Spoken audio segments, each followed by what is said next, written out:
Hola, hola, ¿cómo va? Bienvenidos a Tesis. Hola, Richard. ¿Cómo estás, Verónica? ¿Bien? Pero bien, contentísima. Hoy vamos a hablar del tema de la visión.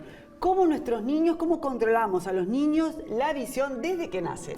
También vamos a hablar con una especialista en enfermería para ver el rol que nos tiene, cómo nos cuidan. Y vamos a hablar de un tema de tumores cerebrales también, que bueno, obviamente que nos tiene que ocupar el tema y preocupar. Perfecto, entonces vamos a comenzar ya mismo. Empezamos.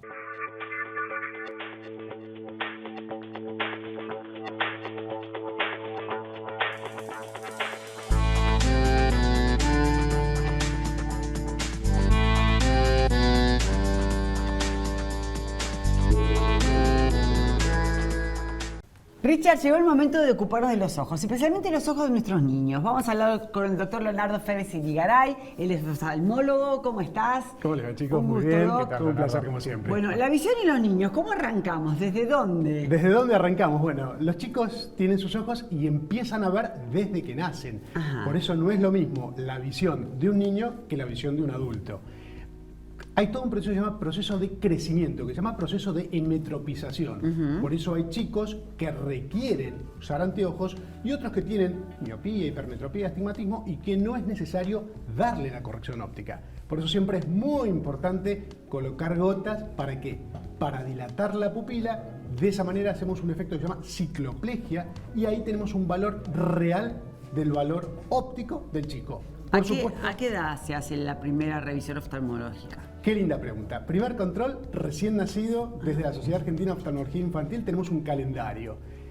El segundo control es a los 6 meses, después al año, después a los 3 años, a los 5 y una vez por año. Entonces, si uno detecta un defecto óptico, tiene que saber si ese paciente, para la edad que tiene dificultad visual. ¿De acuerdo? Entonces, si es un valor normal de visión para su edad o no. ¿Por qué? Porque tiene diferentes requerimientos. Un chico tiene el requerimiento más de cerca, a diferencia de un chico que ya está escolarizado, que tiene que ver bien el pizarrón. Entonces, eso es muy importante que controlemos correctamente a los chicos y siempre que vayan al oftalmólogo infantil, hay que ir con tiempo para que el oftalmólogo le coloque las gotas para dilatar las pupilas. A ver, vamos a suponer que no se va al oftalmólogo infantil y un papá se tiene que dar cuenta de que el niño tiene algún problema de visión. ¿Cuáles serían los parámetros para darse cuenta y de qué edad? Buenísimo. Si el chico, por ejemplo, se acerca al televisor o se acerca al cuaderno para ver las cosas, ya nos está llamando la atención que hay algo en particular.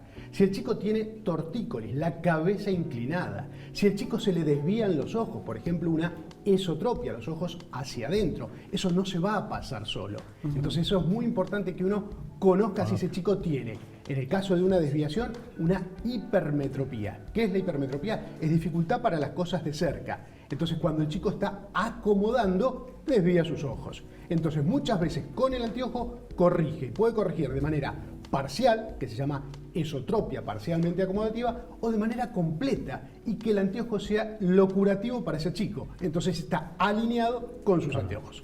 Hay chiquitos que tienen como especie de, como si fuesen unas cositas blancas en los ojos que se les pegotean o les lagrimea además.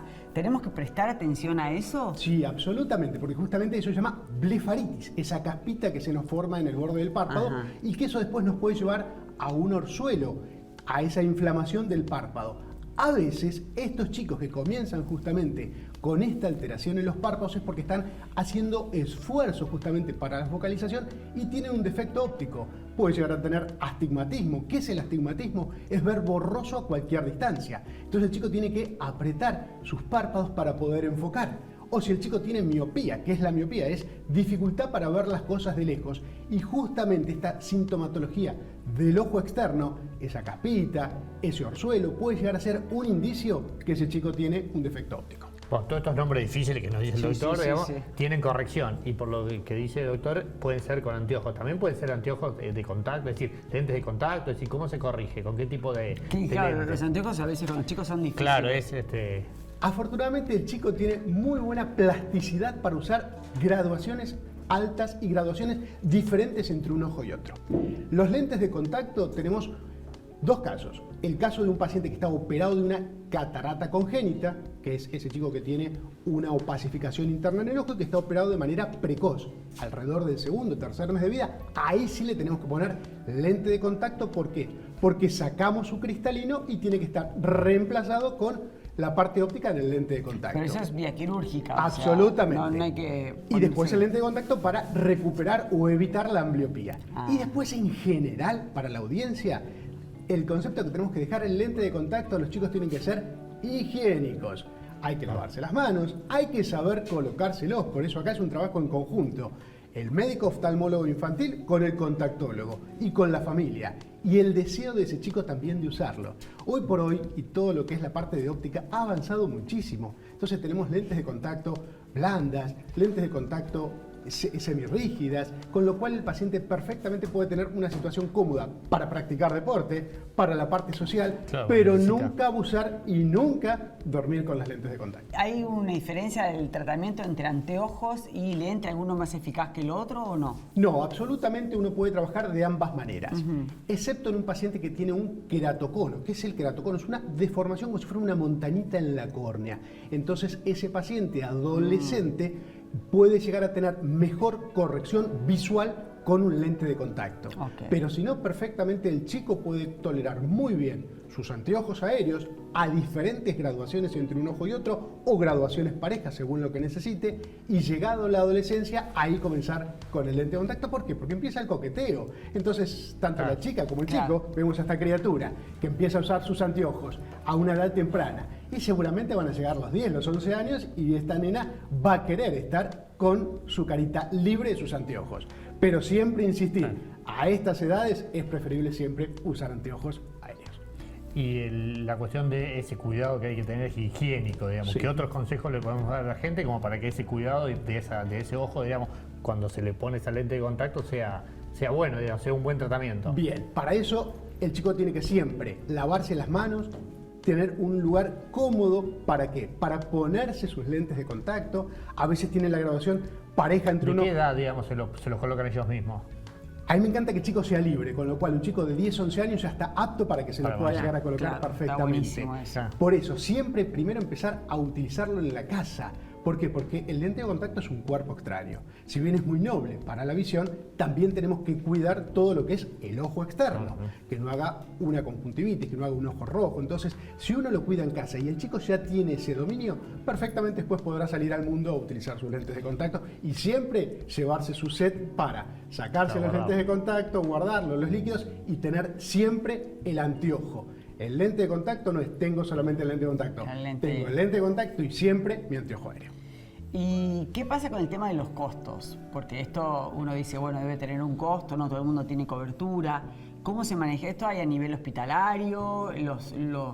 ¿Las lentes se pueden comprar a un bajo costo? ¿Cómo es Sí, el tema? efectivamente, todo lo que es la parte óptica en general, una vez que el paciente se lleva su receta, hay diferentes precios con respecto a los anteojos. El anteojo siempre en un chico tiene que ser un anteojo cómodo, pero no es necesario que uno ponga demasiada cantidad de filtros en los cristales, que muchas veces eso puede encarecer al anteojo. Claro, encarece la lente. Tal cual. Entonces, sí es importante un anteojo cómodo, una graduación correcta, ¿de acuerdo? Un puente cómodo, las patillas correctas, y a partir de ahí podemos buscar diferentes precios para que sea accesible. Pero que no sea costoso no quiere decir que sea de mala calidad. a eso me No, refiero. absoluto, para Ok. nada, para nada. Siempre tenemos que tener precio, calidad y que en función a eso la corrección sea la adecuada. Y siempre con los chicos, una vez que el chico retira el anteojo de la óptica, es de muy buena práctica que el óptico controle esa graduación y después traerlo al consultorio para corroborar que esa corrección sea la correcta. ¿Por qué? Porque este chico quizás va a tener que usar el anteojo todo el día. Claro. Y si quizás un cristal está alterado o no fue dada la corrección correcta, ese chico no está desarrollando una correcta visión, y ahí llegamos a la palabra mágica que es la ambliopía, el ojo vago, el ojo perezoso, el ojo que no desarrolla una corrección adecuada, una visión adecuada justamente por una mala corrección. Bueno, clarísimo. ¿A que no tener el ojo vago entonces? Exactamente, ese que hay que cuidar. Bueno, muchas Bueno, gracias, muchas Rob. gracias. Un placer, Bueno, muchísimas gracias como vamos. siempre. Bueno, Vero, estamos acá con Teresa Gómez. Ella es directora de la Escuela de Enfermería del Hospital Británico. Es enfermera, bueno, encantado. Y Un bueno, gusto, es un Teresa. poquito como para hablar del Mucho rol gusto. del enfermero y cómo se capacitan. Y bueno, a ver, contanos un poquito de esto que es tan importante para la salud de la población. Bueno, la formación de enfermería en nuestro país tiene tres niveles en realidad. Según la ley 24.004 tenemos los licenciados en enfermería, que tienen una formación de 4,5 o 5 años, depende de la universidad. Los enfermeros o técnicos superiores tienen 2 años y medio o 3 años. Y los auxiliares, que si bien en el año 2017-18 salió una reglamentación de no formar más, pero hay provincias que todavía la siguen formando y corresponden a instituciones privadas. Entonces, esa sería la formación en general de los enfermeros. En cuanto al rol, el rol es esencial del enfermero. ¿Por qué? Porque está en todos los niveles de atención primaria, desde la educación, la promoción de la salud, desde el cuidado de la persona, que es la esencia de la enfermería, cuando está internado o cuando necesita asistencia en su domicilio, y finalmente en la rehabilitación, cuando esta persona vuelve a la sociedad a reintegrarse a su rol familiar, social, laboral, en fin. De ahí la importancia de los enfermeros. Uh-huh. O sea que entonces el rol del enfermero es tanto para mujeres como para varones. ¿Es una carrera terciaria o antes hay algunas provincias de otra manera? Pero lo importante es que tienen una formación y son esenciales, son básicos, hay que darle el lugar que tienen. ¿Y cómo se desarrolla esto? ¿Cómo ustedes toman, cómo comienza el protocolo de un enfermero? De un enfermero cuando finaliza, hablo desde nuestra institución, hay un acompañamiento que se realiza al egresado en sus primeros inicios en su rol profesional hasta que esté afianzado por sus superiores, ¿no? Es importantísimo porque en nuestras manos están las vidas de las personas. No es algo tan fácil de ser enfermero y tampoco es un rol fácil. Realmente hay que tener muchas ganas y deseos de ayudar y de cuidar al otro con mucha responsabilidad y con un alto conocimiento. Si no, es imposible llevar adelante este rol. Claro, ustedes decodifican lo del médico y lo llevan a hacer el puente entre el médico y el paciente en realidad. Y es como que tienen que conocer a ambos lados, la sensibilidad del paciente. Y de la familia. De la familia, claro, el entorno y todo lo académico, todo lo científico del médico. Así es. Nosotros, enfermería es una carrera autónoma, ¿sí? Entonces, si bien trabajamos en conjunto en el equipo de salud, el médico codo a codo. Estamos ahí en forma permanente y con todo el resto del equipo de salud, ¿no? Porque es multidimensional el abordaje del cuidado de la persona. Entonces, sí, está el kinesiólogo, el farmacéutico, toda la parte de psicólogo, nutricionista. Sí. La verdad que es apasionante, ¿no? Enfermería es apasionante porque, de hecho, es muy amplio el conocimiento que debemos tener y debemos estar preparados para el abordaje del sujeto, de la familia y de todo el entorno, o sea y llevar adelante un tratamiento, ¿no? Que por supuesto trabajando, como digo, en el equipo de salud es esencial, la comunicación. ¿Y hay suficientes profesionales como para cubrir la demanda, por un lado, y si se sienten valorados? En este momento hay un déficit a nivel país, a nivel global de enfermeros. Y esto post pandemia aumentó este déficit. O sea, cada vez se necesitan más recursos humanos en salud, de personal de enfermería. Y en cuanto a la valoración, es algo muy personal, ¿no? Si bien hay escasa valoración según los titulares que podemos leer, que podemos escuchar, pero yo considero que tiene que ver con una formación individual y cómo yo me planto frente al otro como profesional, qué tanto me valoro yo, ¿no? Entonces, esto es esencial desde mi punto de vista y es lo que transmito a mi equipo de docentes y a nuestros estudiantes también. Claro, la autocrítica, el valor de uno hacia con los demás. ¿Y el tema remuneratorio? ¿Ustedes sienten que es muy diferente al de los médicos? ¿Cómo manejan eso? Porque es una carrera de 4 años y medio, es muchísimo. Sí, es mucho. El tema de remuneración no es un área que yo maneje, pero... no, a nivel global. A nivel global siempre va a estar inferior al de los médicos, porque de hecho trabajamos distinto. Generalmente el enfermero tiene una relación de dependencia y hay muchos factores que intervienen. En tanto el médico tiene otra forma de trabajar. Y en general el rol, diríamos, tan importante, digamos, que yo creo lo veo más desde el punto de vista también hasta de la contención de la familia, ¿no? Porque ahí es donde a veces la presión llega de la familia sobre la atención que le están dando al paciente y ustedes se la dan 24/7 a esa atención. Y por ahí el médico pasó 5 minutos. Sí. ¿No? ¿Cómo viven eso? Desde la asistencia hay distintas situaciones. Hay lo que se llama la comunicación difícil, las relaciones a veces difíciles porque hay que realmente entender y estar en el lugar de las personas que tienen una enfermedad y también de su familia. Porque todos la están padeciendo. Entonces a veces el enojo viene hacia nosotros, hacia el enfermero, hacia el médico, hacia todo el equipo de salud. Y esto hay que entender, y eso es la empatía, ¿no? Poder entender al otro, ponerme en el lugar del otro y entender desde su lugar. Y esto los enfermeros lo tenemos que tener, si no, no podríamos trabajar. ¿Y hasta qué edad más o menos trabaja un enfermero? Y la edad jubilatoria para las mujeres es como como en todo el país, 60 años y 65 años para los varones. Hay alguna restricción, pero en el área educativa, pero generalmente esa es la edad que que nos retiramos. Que se retiran. Y siguen trabajando en forma independiente, como es el seguir, porque me parece que una persona a los 60 años Es joven. sí, la verdad que hoy por hoy, ¿no? Sí. Con la proyección de vida de más de 100, Sí. ¿no? Nuestros hijos. Sí, de hecho hay colegas que tienen más de 65 años y quieren continuar con la labor. Claro. Y también tenemos esta posibilidad de los que nos dedicamos a la docencia, a continuar también trabajando en las universidades y también distintas cosas podemos hacer, asesoramiento, hay muchos proyectos para enfermería. Acompañante terapéutico también, ¿no? Acompañante terapéutico es otra figura. Ajá. Sí, No es lo mismo que un enfermero. No. De hecho, la Se formación... complementan. Digamos que sí, sería como un asistente para el familiar, para el sujeto enfermo, la familia, pero no es el rol del enfermero. Perfecto. Bueno, esperemos Qué interesante. que cada vez haya más gente que adopte esta Sí, por linda supuesto. profesión que es tan necesaria. Bueno, muchas Muchísimas gracias. gracias. Gracias a ustedes. Sí, por favor. Bueno, Richard, vamos a hablar de un tema que es muy difícil. Estamos con el doctor Alejandro Mazzón, el jefe del Departamento Neurocirugía del Instituto Roth. Vamos a hablar sobre tumores cerebrales. ¿Qué tal, Doc? ¿Qué tal? Buenos días. Un gusto. Igualmente. Bueno, ¿qué es en realidad un tumor cerebral? Bueno, en principio, para definir de manera genérica, un tumor cerebral es aquel que se origina en el sistema nervioso central. Puede ser el cerebro o puede ser la médula espinal. Esos son los que se denominan tumores primarios del sistema nervioso central.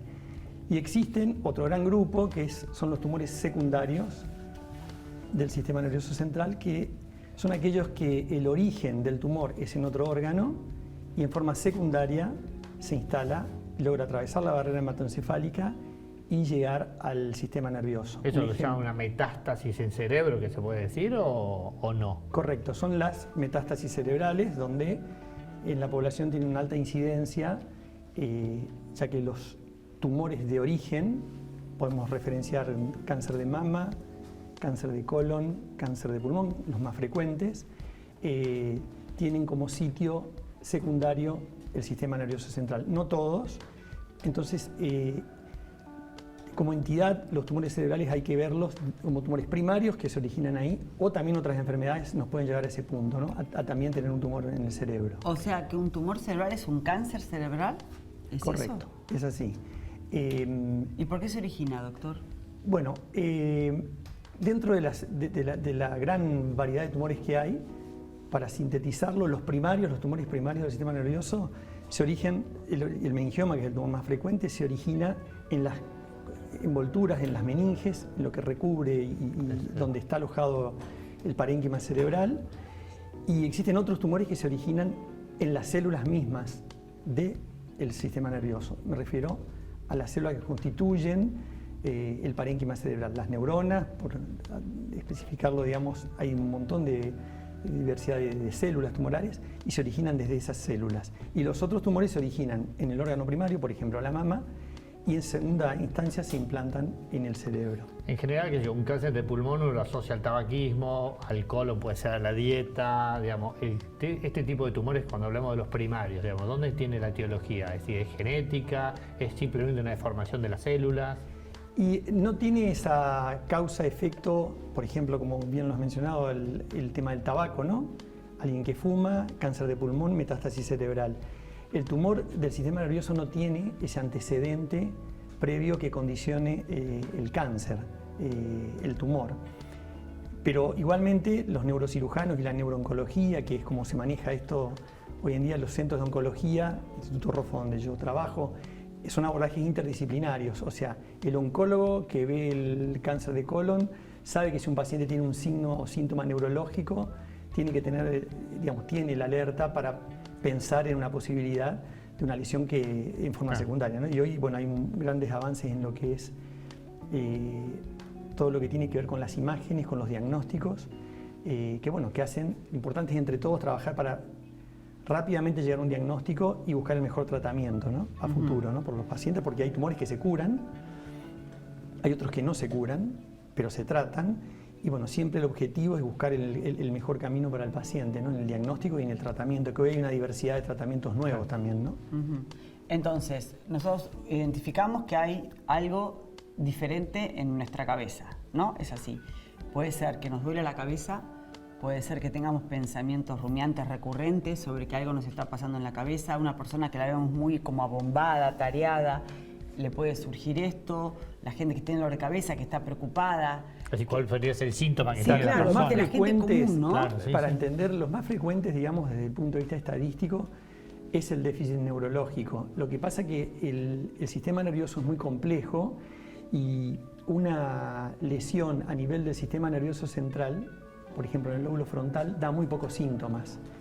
Pero si la lesión está a nivel del área visual o del área motriz primaria, va a dar síntomas más precoces. Lo que básicamente hay que tener en cuenta son los dolores de cabeza, ¿no? Las cefaleas, sobre todo que sean persistentes y que sean evolutivas. No es el tumor cerebral lo más frecuente, ¿no? Está la migraña, hay muchísimas causas. Sí.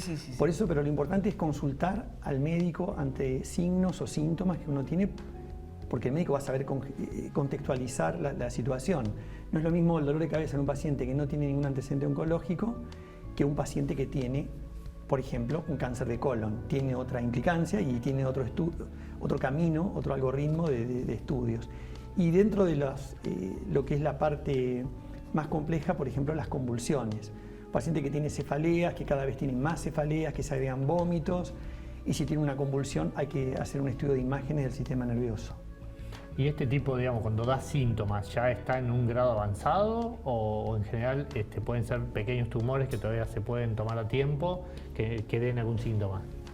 Y digamos, no es tan matemático eso, Claro. porque hay tumores como los meningiomas que crecen muy lentos durante muchos años y después es la última gota que rebalsa el vaso, porque el tumor crece 1 milímetro por año, pero después de tantos años de crecer ya no hay más lugar, obviamente el cráneo es inextensible, y el paciente rápidamente empieza con signos y síntomas en corto plazo, ¿no? Claro, tiene problemas de movilidad. Y entonces ahí vemos de problemas en focalizar. la comunicación, Claro. problemas de lenguaje, que el paciente refiere que está comiendo y se le cae siempre, no puede agarrar bien el Claro. tenedor, o cuando afecta lo que es la vía La visión visual, también, claro. pacientes que manejan y refieren al Bicicleta doctor. y no ven una Siempre parte. me choco del Claro. lado derecho, y bueno, inclusive en el manejar, ¿no? Sí, Porque hay un trastorno del campo visual, sin ser que es la vía completa visual que está afectada, pero empieza a cerrarse la cambimetría. Claro, Exacto, se empieza a hacer la capacidad de visibilidad. visión lateral. Entonces también son signos y síntomas por ahí más difíciles de interpretar y por ahí llevan más tiempo.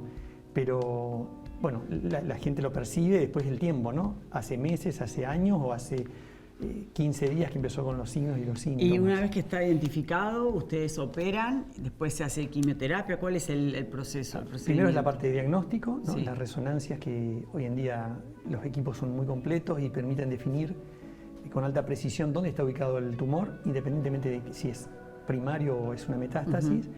Y después en el abordaje interdisciplinario se define cuál es el mejor tratamiento. Porque hoy en día, digamos, el primer escalón es la cirugía, por lo menos hay que hacer una biopsia para saber qué es el diagnóstico, ¿no?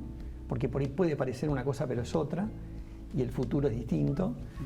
En segundo lugar, luego del tratamiento, hay que planificarlo en base al resultado con los oncólogos, y ahí sí existe lo que es la oncología en general, la quimioterapia, la radioterapia, y hoy existen Bueno, en el Instituto Roffo eso se está desarrollando, porque en el mundo se desarrolla la inmunoterapia, o sea, tratamientos mucho más específicos que están apuntados a los blancos moleculares, que son los sitios donde hay anomalías genéticas en las células, que lo que busca la biología molecular es identificarlos, neutralizarlos y así bloquear la velocidad, ¿no?, del crecimiento, ¿no?, de la enfermedad y de la diseminación, ¿no?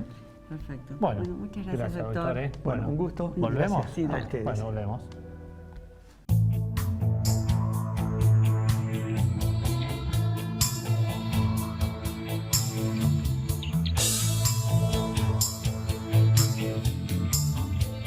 Simmons, descansá en primera clase. No hay nada más lindo que ver a tus hijos felices. Por eso yo elijo fideos Marolio, que le dan sabor y frescura a las alegrías de todos los días. Spaghetti, rigati, moños, tirabuzón. Mamá, te amo. Marolio, una de las marcas más elegidas por los argentinos. Muy bueno todo. La verdad, a chequear el tema de la visión para nuestros niños, estar atentos, estar pendientes de ver cómo ven, se alejan, se acercan a las pantallas, es muy importante. Sí, qué importante los enfermeros, ¿no? Sí. Esa vocación de servicio, de contención, de cuidar Hay a los que valorarlos pacientes. más, me parece, Sí, ¿no? por Tiene un supuesto. lugarcito que capaz hay que elevarlos un poquito más. Y después el tema del tumor cerebral, a prestar mucha atención cuando ya estás con cefalea o con movimientos raros. Es Sí, bueno siempre ir a chequearse, consultar. obviamente.